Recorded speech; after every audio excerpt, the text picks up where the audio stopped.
दोस्तों, कहते हैं मरता है शरीर अमर है आत्मा, नेत्रदान से मिलता है स्वयं परमात्मा। तो इसी नए उद्देश्य के साथ विनस कोचिंग इंस्टीट्यूट आप सभी साथियों का स्वागत करता है। साथियों, आज का हमारा जो टॉपिक होगा वो आप समझ चुके होंगे कि टॉपिक हमारा क्या होने वाला है। तो आज का जो हमारा टॉपिक होगा वो होगा मानव नेत्र। मानव नेत्र जो अपने आप में एक बहुत ही महत्वपूर्ण टॉपिक है। क्लास 10th का ये चैप्टर है और मानव नेत्र से बहुत ही इम्पोर्टेंट क्वेश्चन आते हैं आपके बोर्ड के एग्ज़ाम में। तो आप सभी साथी हमारे इस वीडियो को पूरा अंत तक देखें ताकि मानव नेत्र से जो भी क्वेश्चन बने उनका जवाब आप बोर्ड एग्ज़ाम में आसानी से दे सकें। तो चलते हैं, हम अपने टॉपिक की शुरुआत करते हैं। इससे पहले हम आपको बता दें कि हम साइंस के और उसके साथ साथ मैथ के भी वीडियो डालते हैं। तो जो भी हमारे साथी चैनल पे नए हों वो चैनल को सब्सक्राइब कर लें ताकि जो भी वीडियो हम अपलोड करें उसका नोटिफिकेशन आप तक पहुंच सके। तो चलते हैं, शुरुआत करते हैं हम अपने टॉपिक की। और हमारा जो टॉपिक है आज का वो टॉपिक है मानव नेत्र। तो मानव नेत्र क्या होता है इसको आज हम जानेंगे, उसके एक एक पार्ट को जानेंगे, वो कैसे काम करते हैं उसको भी समझेंगे। क्योंकि हमारा ये जो टॉपिक है वो केवल एग्ज़ाम के पॉइंट ऑफ व्यू से ही नहीं बल्कि हमारे लिए भी बहुत ही महत्वपूर्ण है। क्योंकि ईश्वर ने हमें नेत्र दी है तो उसका उपयोग, उसके कार्य, इन सब के बारे में हमें जानकारी होनी चाहिए।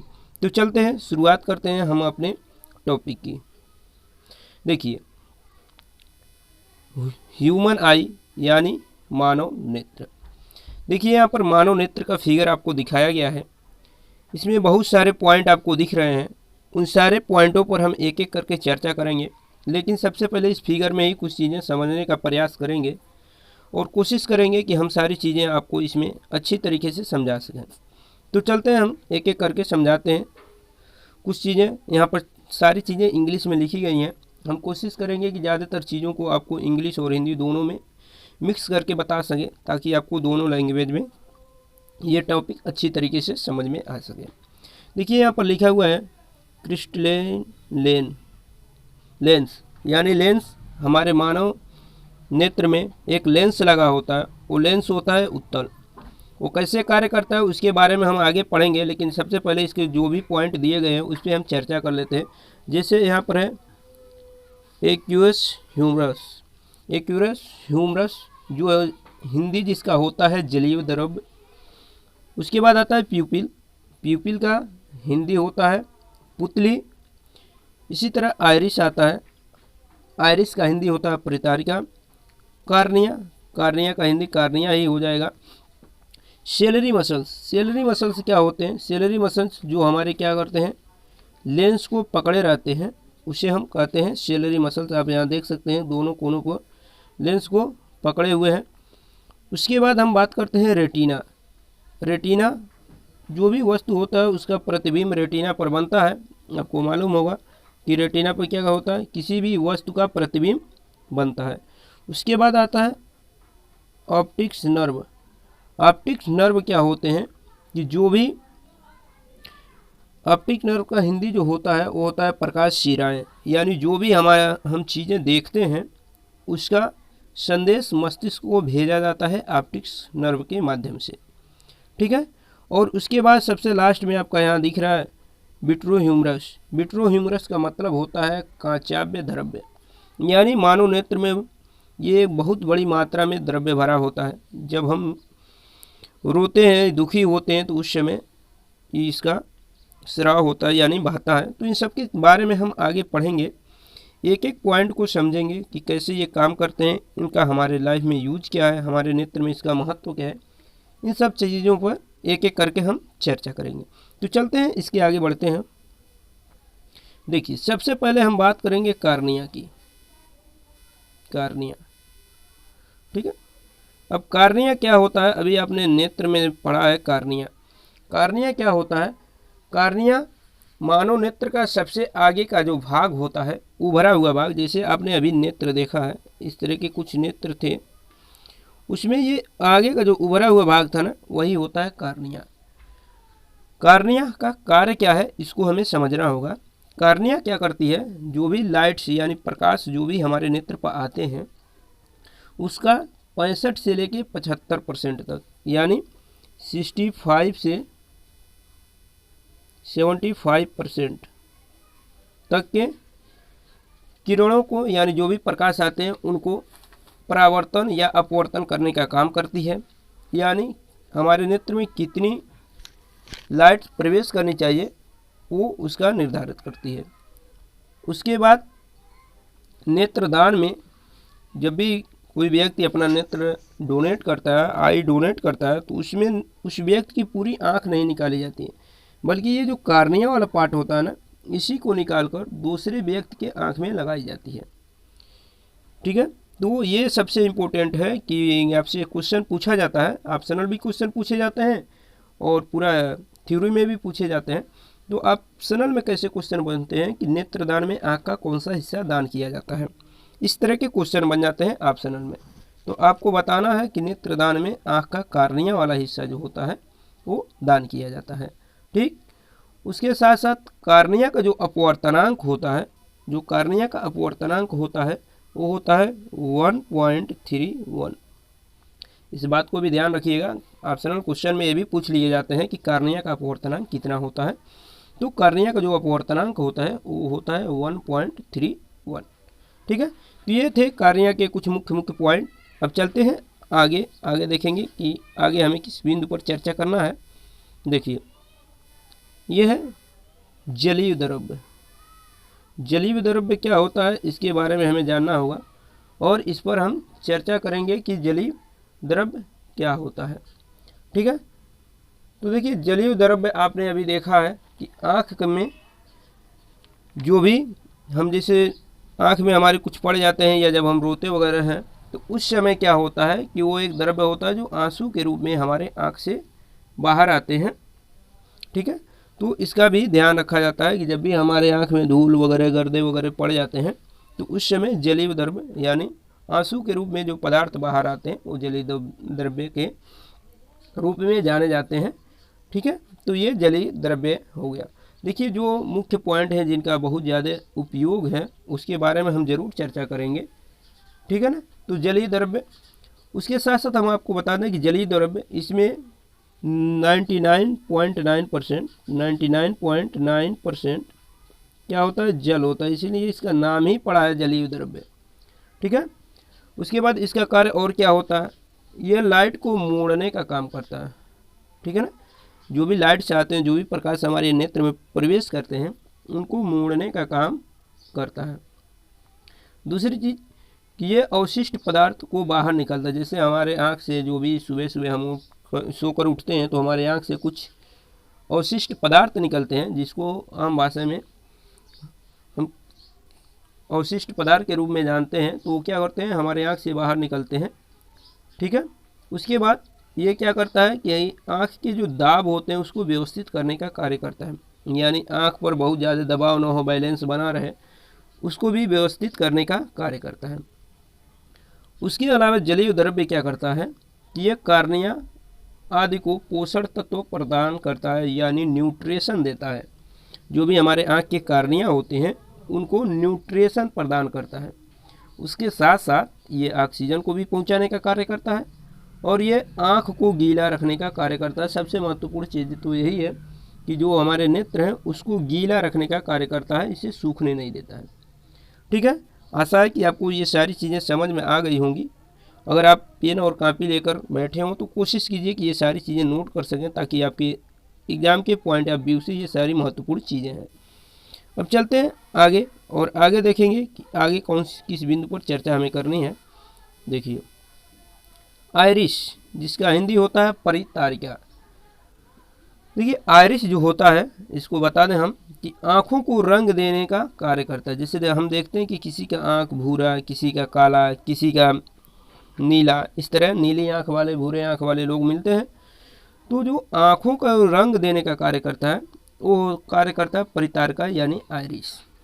ठीक, और आपको बता दें कि आँखों के मुख्य रूप से जो आँखों को रंग देने का कार्य करता है वो तो प्रतारका करता है, लेकिन मेलानिन नामक रंग देने का कार्य करता है। मेलानिन क्या करता है? रंग देने का काम करता है। और आँखों को रंग देने का काम यहाँ पर हम बता दें आपको परितारिका के रूप में जाना जाता है कि परितारिका जिस रंग की होती है उसी रंग की क्या होती है? आपके आँख होते हैं। जैसे परितारिका अगर नीली है तो नीली आँख होती है, भूरी है तो भूरी आँख होती है। ठीक है। उसके बाद हम बात कर रहे हैं कि आँख में नेत्र लेंस तक जाने वाले प्रकाश की मात्रा को नियंत्रित भी करता है, यानी कितना प्रकाश हमारे नेत्र लेंस तक पहुंचना चाहिए उसकी मात्रा को भी क्या करता है? परितारिका नियंत्रित करता है। ठीक है, इस बात को ध्यान रखिएगा। उसके साथ साथ जो पुतली होते हैं हमारे प्यूपिल्स, उसको भी कंट्रोल करता है कि कितना बड़ा होना चाहिए, कितना छोटा होना चाहिए। सारी चीज़ों को कंट्रोल करने का कार्य परितारिका का होता है। उसके बाद हम आगे बढ़ते हैं और देखते हैं, ये सारी चीज़ें आपको समझ में आ गई होगी। और जो लोग हमारे चैनल पे नए हों उस चैनल को ज़रूर सब्सक्राइब करें ताकि जो भी हम वीडियो अपलोड करें उसकी नोटिफिकेशन आप तक पहुँच सके। देखिए, अब हमें बात करनी है आई लेंस यानी नेत्र लेंस क्या होता है। देखिए, नेत्र लेंस जो होता है उसी का कार्य होता है जो भी हम वस्तु देखते हैं उसका प्रतिबिंब रेटिना पर बनाना। ठीक है, तो मानव नेत्र में सबसे महत्वपूर्ण भाग भी देखा जाए तो ये लेंस का है। लेंस क्या करता है? जो भी हम वस्तु देखते हैं उसका प्रतिबिंब रेटिना पर बनाता है। और इसका जो अपवर्तनांक होता है वो होता है 1.41। इसका जो होता है अपवर्तनांक वो होता है 1.41। दूसरी चीज़, जो लेंस होते हैं हमारे नेत्र में, जो लेंस होते हैं वो लेंस होते हैं उत्तल लेंस। और उत्तल लेंस हमारे नेत्र में होते हैं उसको किनारे पर, जैसे उत्तल लेंस ये है तो इसको क्या करती हैं? कुछ सेलरी मसल्स इसको पकड़ी रहती हैं, आगे हम बताएंगे। जिसको हिंदी होता है पश्चिमा, वो क्या करती हैं? लेंस को पकड़ी रहती हैं। जहाँ पर ज़रूरत पड़ती है लेंस को फैलाने की वहाँ पर फैलाती हैं, और जहाँ पर ज़रूरत पड़ती है लेंस को सिकुड़ने की वहाँ पर सिकुड़ती हैं। तो आपसे क्वेश्चन ये पूछा जाता है ऑप्शनल क्वेश्चन में कि मानव नेत्र में कौन से लेंस होते हैं, तो आप बता सकते हैं कि उत्तल लेंस होते हैं। इस बात का भी विशेष ध्यान रखा जाता है, मानव नेत्र में उत्तल लेंस का होता है। ठीक है, अब बढ़ते हैं आगे। आगे देखेंगे कि आगे किस बिंदु पर हमें चर्चा करनी है, वो बिंदु देखेंगे। देखिए, आगे हमें चर्चा करनी है रेटिना।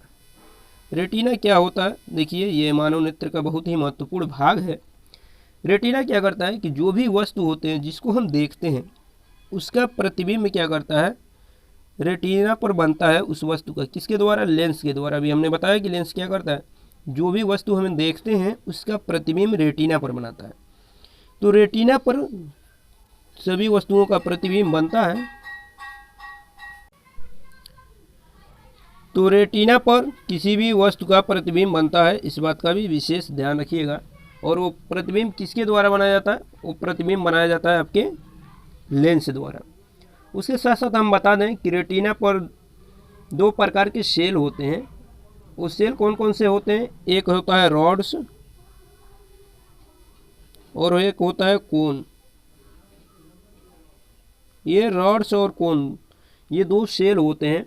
दोनों का हम वर्क आपको बता दें कि कोन क्या होता है कि ये कलर देने का कार्य करता है। जो भी प्रतिबिंब नीला, पीला, जो भी हम देखते हैं उन सबको कलर देने का काम जो करता है वो करता है कोन। कोन क्या करता है? कलर देने का काम करता है। और उसके साथ साथ बता दें हम कि कोन की वजह से ही वस्तुएं हमें दिन में आसानी से दिखाई देती हैं। ठीक है, कोन की वजह से वस्तुएं हमें दिन में आसानी से दिखाई देती हैं। अब बात कर लेते हैं रॉड्स की। रॉड्स क्या होते हैं? ये रात में देखने में सहायता करते हैं, यानी कम प्रकाश में रॉड्स क्या करते हैं? देखने में सहायता करते हैं। और कोन क्या करते हैं? अधिक प्रकाश में देखने में सहायता करते हैं। ठीक, तो जो जानवर रात में देखते हैं उनके अंदर रॉड्स की मात्रा अधिक होती है। इसलिए आप देखते हैं मुर्गे हुए, ये सुबह जैसे ही प्रकाश निकलता है तुरंत जग जाते हैं। तो इन सबके आँख में रॉड्स की मात्रा अधिक होती है। ठीक है, और आपको और बता दें हम कि हमारे आँख में सबसे अधिक संवेदनशील 580 nm पर हरे रंग की होती है। जैसे हमारा आँख जो होता है सबसे अधिक संवेदनशील जो होती है वो 580 यानी 580 nm, इस पर हमारी आँख बहुत ही अधिक संवेदनशील होती है, यानी सेंसिटिव होती है।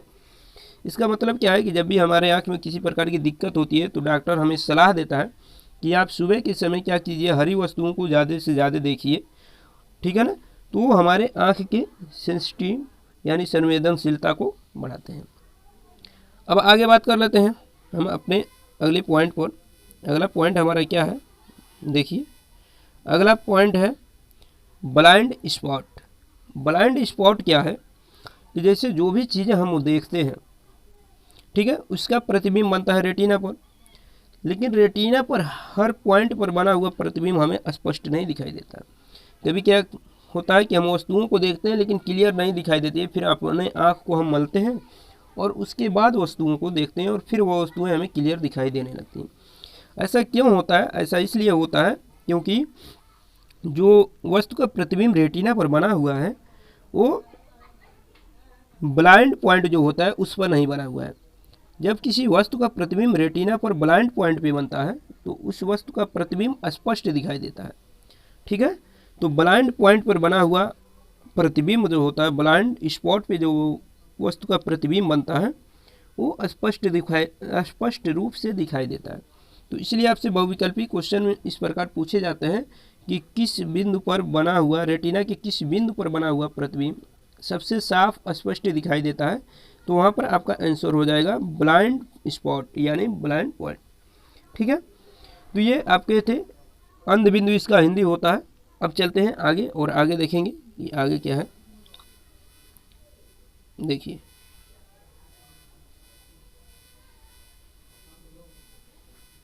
आगे हम बात कर रहे हैं, देखिए आगे हम बात करें मायूपिया। यह है मायूपिया।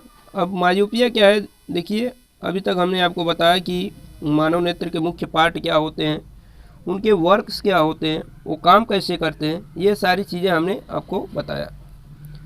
अब इसके बाद हम जानेंगे कुछ चीज़ें जैसे मायूपिया, जैसे हमारे नेत्र में कुछ दोष भी होते हैं।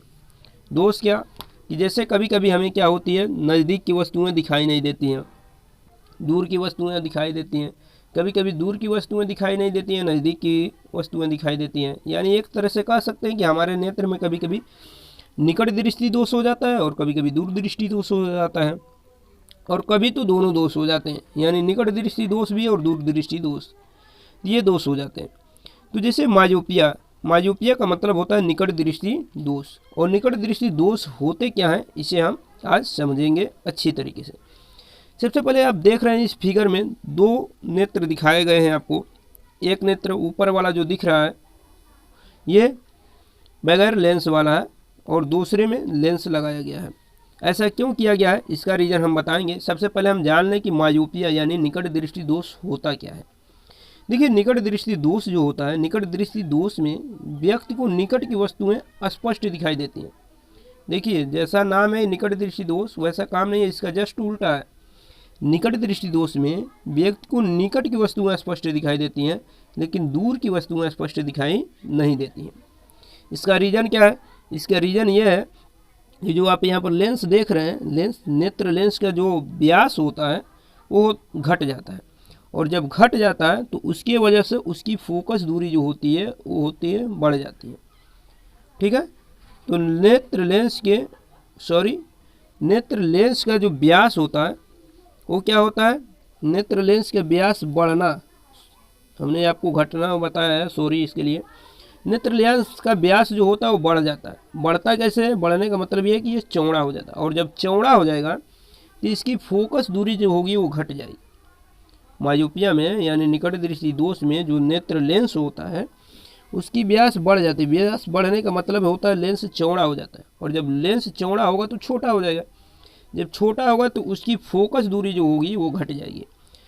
तो निकट दृष्टि दोष में नेत्र लेंस के व्यास बढ़ जाते हैं, और व्यास बढ़ने की वजह से फोकस दूरी घट जाते हैं।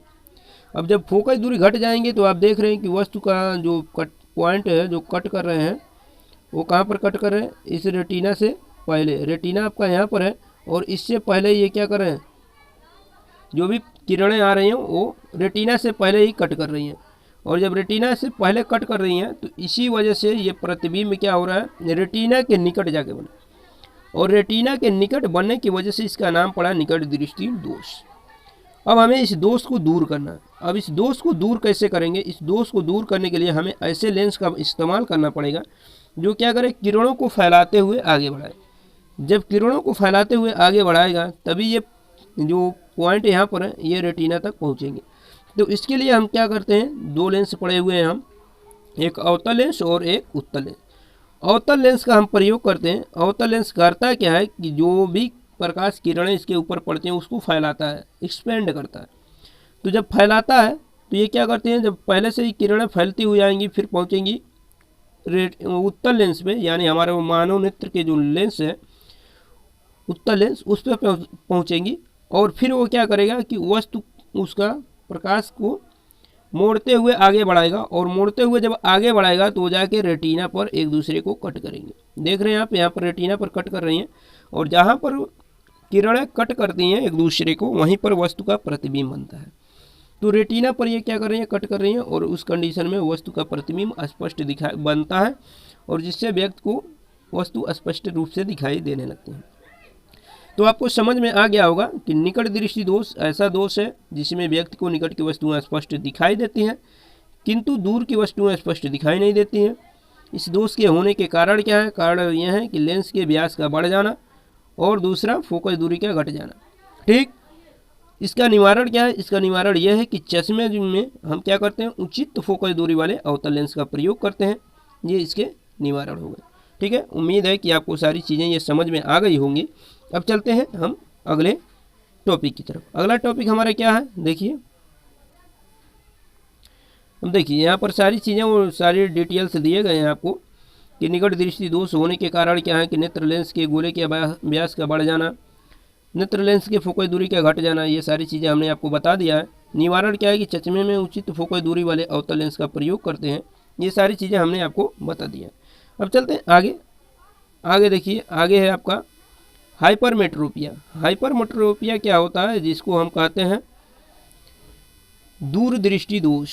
दूरदृष्टि दोष होते क्या है, हम आपको बता दें कि दूरदृष्टि दोष ऐसा दोष है जिसमें व्यक्ति को दूर की वस्तुएं स्पष्ट दिखाई देती हैं किंतु निकट की वस्तुएं स्पष्ट दिखाई नहीं देती हैं। इस दोष के होने के कारण क्या है, इस दोष के होने के कारण यह है कि जो लेंस होता है वो पतला होता है, और जब पतला होता है तो बड़ा हो जाता है। जब बड़ा होता है यानी लेंस पतला होता है तो उसकी व्यास क्या होती है, घट जाती है, और जब व्यास घट जाती हैं तो उसकी फोकस दूरी बढ़ जाती है। यानी लेंस जब पतला होगा तो व्यास घटेगा, और व्यास घटेगा तो लेंस लंबा होगा, तो इसलिए उसकी फोकस दूरी लंबी हो जाएगी, अधिक हो जाएगी। तो इसके कारण क्या है कि लेंस जो होते हैं उसके व्यास क्या होते हैं, घट जाते हैं, और जैसे ही व्यास घटते हैं उसकी फोकस दूरी बढ़ जाती है। ये इसके कारण है। अब इसको दूर कैसे करेंगे? आप देख रहे हैं कि यहाँ पर वस्तु का प्रतिबिंब रेटिना पर न बन के, यहाँ पर रेटिना पर न बन के बहुत दूरी पर बन रही है। ठीक है ना, तो रेटिना पर न बन के यहाँ पर बहुत दूरी पर बन रही है रेटिना के आगे।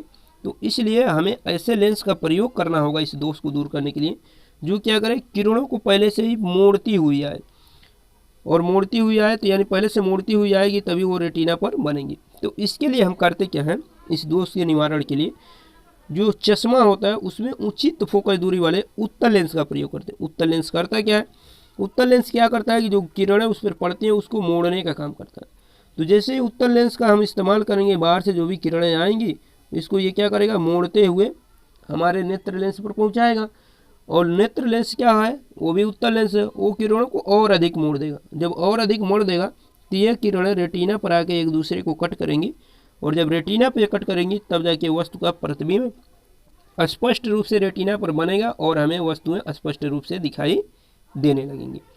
तो उम्मीद है कि इस सारी चीज़ों को आप समझ गए होंगे। उन सारी चीज़ों का डिटेल हमने यहाँ पर लिखा है। देखिए यहाँ पर दूरदृष्टि दोष के कारण होने के कारण हमने बताया है कि फोकस दूरी का बढ़ जाना, नेत्र लेंस की व्यास का घट जाना, ये उसके कारण है। निवारण क्या है कि चश्मे में उचित फोकस दूरी वाले उत्तल लेंस का प्रयोग करते हैं। ये चीज़ें हमने आपको समझा दिया है।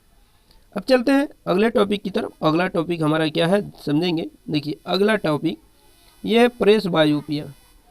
प्रेस बायोपिया होता क्या है इसे हमें समझना होगा, जिसे हम कहते हैं जरा दृष्टि दोष। ठीक है, जरा दृष्टि दोष क्या होता है हमें इसे समझना होगा। ठीक है, तो जरा दृष्टि दोष हम समझें क्या है। जरा दृष्टि दोष ऐसा दोष जिसमें निकट दृष्टि दोष और दूर दृष्टि दोष दोनों प्रकार के दोष होते हैं, उसे हम कहते हैं जरा दृष्टि दोष। अब जरा दृष्टि दोष में क्या होता है, व्यक्ति को निकट की वस्तुएं भी स्पष्ट दिखाई नहीं देती हैं और दूर की वस्तुएं भी स्पष्ट दिखाई नहीं देती हैं। तो इस दोष के निवारण के लिए हम क्या करते हैं कि चश्मे में बाइफोकल लेंस का प्रयोग करते हैं, यानी दोनों लेंस का प्रयोग करते हैं, अवतल भी और उत्तल भी। अवतल और उत्तल दोनों लेंस का प्रयोग करते हैं और ऊपर जो होता है वो दूर डिस्टेंस होता है, यानी दूर की वस्तुओं को देखने वाले लेंस का प्रयोग करते हैं, और निकट क्या होते हैं, नियर की वस्तुओं को देखने के लिए हम प्रयोग करते हैं। अब बात यह है कि दूर की वस्तुओं को हम देखने के लिए किस लेंस का प्रयोग करते हैं। तो अभी हमने बताया है कि निकट दृष्टि दोष में दूर की वस्तुएं नहीं दिखाई देती हैं, और जब दूर की वस्तुएं दिखाई नहीं देती हैं तो दूर की वस्तुएं हमें देखना है, तो उसके लिए हम अवतल लेंस का प्रयोग करते हैं। और दूर दृष्टि दोष में दूर की वस्तुएं दिखाई देती हैं, निकट की नहीं दिखाई देती हैं, इसलिए निकट की वस्तुएं हमें देखना है तो उत्तल लेंस का प्रयोग करते हैं। यानी हम बता दें कि अवतल लेंस ऊपर होता है और उत्तल लेंस नीचे होता है। आपसे क्वेश्चन में ये पूछा जाता है कि बाइफोकल लेंस में कौन सा लेंस ऊपर होता है और कौन सा लेंस नीचे होता है। तो आपको बता दें हम कि अवतल लेंस ऊपर होता है, उत्तल लेंस नीचे होता है। अवतल लेंस का प्रयोग हम दूर की वस्तुओं को देखने के लिए करते हैं और उत्तल लेंस का प्रयोग हम निकट की वस्तुओं को देखने के लिए करते हैं। इस बात का विशेष ध्यान रखिएगा, इस टाइप के क्वेश्चन बनते हैं। अब उम्मीद है कि ये सारी चीज़ें आपको समझ में आ गई होंगी। अब चलते हैं हम अगले पॉइंट पे।